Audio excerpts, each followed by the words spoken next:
Assalamualaikum warahmatullahi wabarakatuh. Bismillahirrahmanirrahim. Alhamdulillahirabbil alamin. Allahumma shalli wa sallim ala sayyidina Muhammadin wa ala alihi wa sahbihi ajma'in. Amma ba'du. Ikhwanina fillah, saudara-saudaraku seagama, seakidah. Dalam kesempatan ini kita akan berbicara tentang firqah-firqah atau golongan-golongan di dalam Islam. Sebagaimana sudah diikhbarkan, dinubuahkan oleh baginda Nabi Muhammad sallallahu alaihi wasallam bahwa umat Islam ini terpecah menjadi 73 golongan sebagaimana bunyi hadis yang tertera dalam slide ini. Bahkan di dalam satu riwayat secara implisit disebutkan dari 73 golongan itu ada satu golongan fil jannah, kelak akan berada di surga, dan yang 72 lainnya finnar, yakni di dalam neraka. Dan yang satu golongan fil jannah itu adalah golongan ahlus sunnah wal jamaah. Apa saja golongan 73 yang disebutkan dalam hadis tadi? Maka bisa kita lihat kitab Bughiyatul Mustarsyidin karya As-Sayyid Abdurrahman bin Muhammad bin Husain bin Umar di halaman 488. Di sana dijelaskan oleh beliau. Untuk lebih singkatnya, langsung saya bikin tabel. Mari kita lihat tabel berikut ini. Nah, dari 73 golongan itu di dalam kitab Bughiyatul Mustarsyidin dibagi menjadi 8 golongan besar, yang kemudian golongan itu terpecah lagi menjadi beberapa golongan. Yang pertama, golongan Mu'tazilah terpecah menjadi 20 golongan. Kedua, Syiah terbagi menjadi 22 golongan. Ketiga, Khawarij terbagi 20 golongan. 4, Murji'ah terbagi menjadi 5 golongan. 5, Najjariyah terbagi menjadi 3 golongan. Dan 6, Jabariyah terbagi menjadi 1 golongan saja. Dan ketujuh, Musyabbihah atau Mujassimah 1 golongan. Dan yang terakhir yakni Al-Firqah An-Najiyah, golongan yang selamat yang tadi disebutkan fil jannah, yaitu golongan Ahlus Sunnah wal Jamaah, disingkat dengan aswaja, hanya 1 golongan saja. Kalau ada pertanyaan, Ahlus Sunnah wal Jamaah itu golongan apa sih? Maka dapat kita sebutkan definisinya. Yang dimaksud dengan aswaja atau Ahlus Sunnah wal Jamaah secara umum adalah suatu kelompok atau golongan yang senantiasa komitmen mengikuti sunnah Nabi Muhammad SAW dan thariqah para sahabatnya dalam hal akidah, dalam amaliyah fisik atau fikih, dan hakikat atau dalam tasawuf dan akhlak. Pun pengertian Ahlus Sunnah wal Jamaah secara khusus adalah yaitu golongan yang mempunyai iktikad atau keyakinan yang searah, yang sama dengan keyakinan Jamaah, Asy'ariyah dan Maturidiyah. Dalam bidang fikih mengikuti imam yang 4, yakni Imam Hanafi, Maliki, Syafi'i, dan Hambali. Dalam bidang tasawuf mengikuti Imam Al-Ghazali dan Imam Junaid Al-Baghdadi. Ini sebagaimana disebutkan oleh Imam Abu Ishaq Asy-Syirazi rahimahullah. Beliau berkata, "Wa Abul Hasan Al-Asy'ari imamu ahli sunnah wa ammatu ashabi Syafi'i ala madhhabihi wa madhhabuhu madhhabu ahlil haqqi."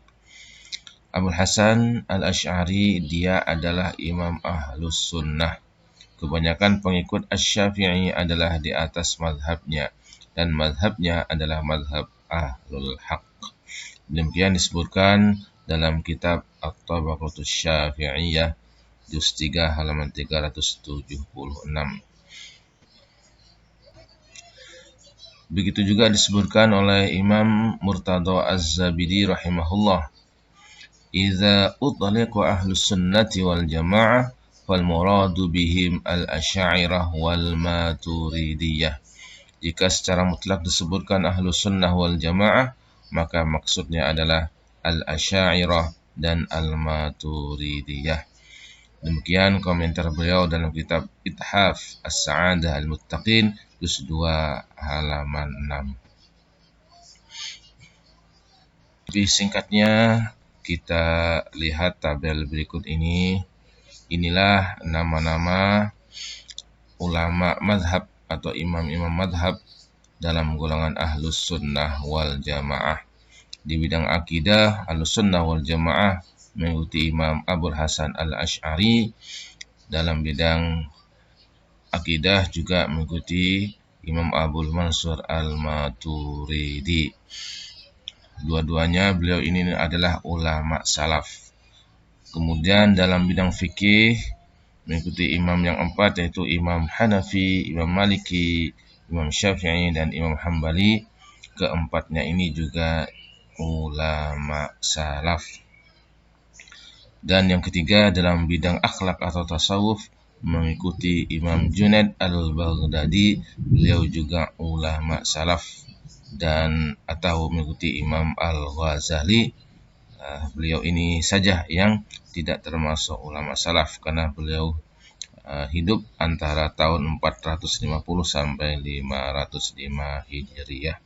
Inilah ulama-ulama atau imam-imam madhab dalam golongan ahlus sunnah wal jamaah. Kalau ada yang mempertanyakan, kenapa ahlus sunnah wal jamaah fikihnya mengikuti Asy-Syafi'i sementara akidahnya mengikuti Al-Asy'ari Al-Maturidi, maka perlu diketahui bahwa dalam hal akidah, imam-imam yang telah disebutkan di atas, baik imam dalam hal akidah, imam dalam hal fikih, imam dalam hal tasawuf atau akhlak, akidahnya sama karena secara struktur genealogi atau salan keilmuan semuanya tersambung. Contoh misalnya Imam Abul Hasan Al-Asy'ari, ternyata beliau berguru pada Imam Zakaria bin Yahya As-Saji. Imam As-Saji berguru pada Imam Ismail bin Yahya Al-Muzani. Imam Al-Muzani berguru kepada Imam Asy-Syafi'i, dan Imam Syafi'i berguru pada Muhammad Asy-Syaibani, di mana Imam Asy-Syaibani ini murid langsung dari Imam Abu Hanifah. Imam Abu Hanifah belajar kepada tabi'in kepada sahabat, dan kepada Rasulullah Shallallahu Alaihi Wasallam. Jadi akidahnya Abul Hasan Al-Asy'ari sama dengan akidahnya Rasulullah, akidah para sahabat, dan ulama-ulama sesudahnya. Demikian pula akidahnya Imam Abu Mansur Al-Maturidi. Semuanya nanti bersambung, bertemu di Imam Abu Hanifah. Jadi tidak perlu dipermasalahkan kalau fikihnya mengikuti Imam Al-Asy'ari sementara akidahnya mengikuti Imam Abul Hasan Al-Asy'ari atau Abu Mansur Al-Maturidi. Dalam perjalanan sejarah umat Islam hanya dua golongan yang mengaku sebagai ahlus sunnah wal jamaah atau sunni. Pertama, golongan yang mayoritas kaum muslimin atau jumhurul muslimin yang mengikuti mazhab Al-Asy'ari dan Al-Maturidi. Kedua adalah kelompok minoritas yang mengikuti Ibnu Taimiyah dan Muhammad bin Abdul Wahhab yang sekarang dikenal dengan nama Wahabi atau Salafi. Namun dari kedua kelompok ini bisa dibandingkan, kalau kelompok yang pertama yang jumhurul muslimin, semua imam-imamnya adalah imam salaf. Sebenarnya mereka lah yang lebih pantas disebut salafiyun, karena semua imam-imamnya baik di bidang akidah, di bidang fikih, dan bidang tasawuf adalah ulama-ulama salaf. Demikianlah, mohon maaf bila ada kekurangan. Hadanallahu iyyakum. Assalamualaikum warahmatullahi wabarakatuh.